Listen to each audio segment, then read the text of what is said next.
Hello everyone, আসসালামু আলাইকুম। কেমন আছেন সবাই? আশা করছি ভালো আছেন। আলহামদুলিল্লাহ, আমিও ভালো আছি। ওয়েলকাম জানাচ্ছি রুমাস ডেইলি লাইফে।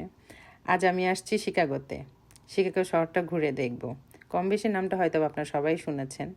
তো এই শিকাগো শহরটা ঘুরতে হলে মেনলি আসলে গাড়ি দিয়ে ঘোরা যায় না, কেননা এখানে মেনলি মানুষ আসে উঁচু উঁচু বিল্ডিংগুলো দেখতে। আর এটা সম্পূর্ণই ঘুরতে হয় আপনার শিপ দিয়ে।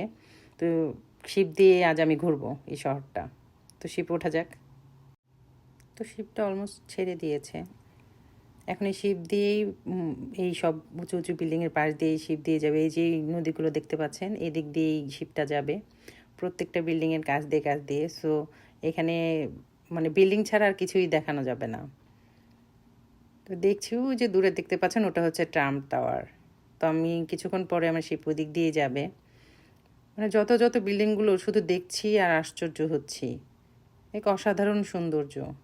এতটা উঁচু উঁচু ঘাড়টা আমার পুরো ব্যথাই হয়ে গেছে যে এত উঁচুতে তাকাতে তাকাতে চতুর্দিকে শুধু বিল্ডিং, কোনটা রেখে কোনটা দেখব নিজেই বুঝে পাচ্ছি না।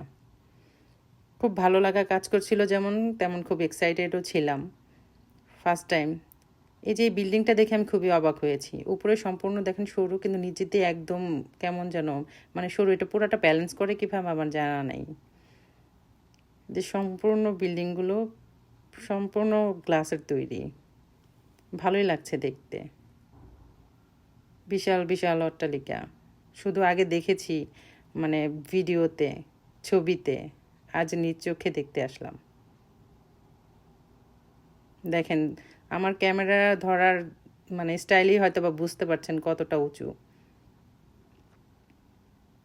তো এখানে গাড়ি দিয়ে আসলে ঘোরা পসিবল না।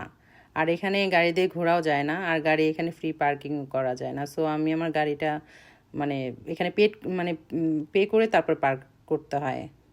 আর আমি এখন বর্তমানে যেই বিল্ডিংটার উপরে আছি, এটা হচ্ছে সিয়ার্স টাওয়ার। এটা 108 তালা।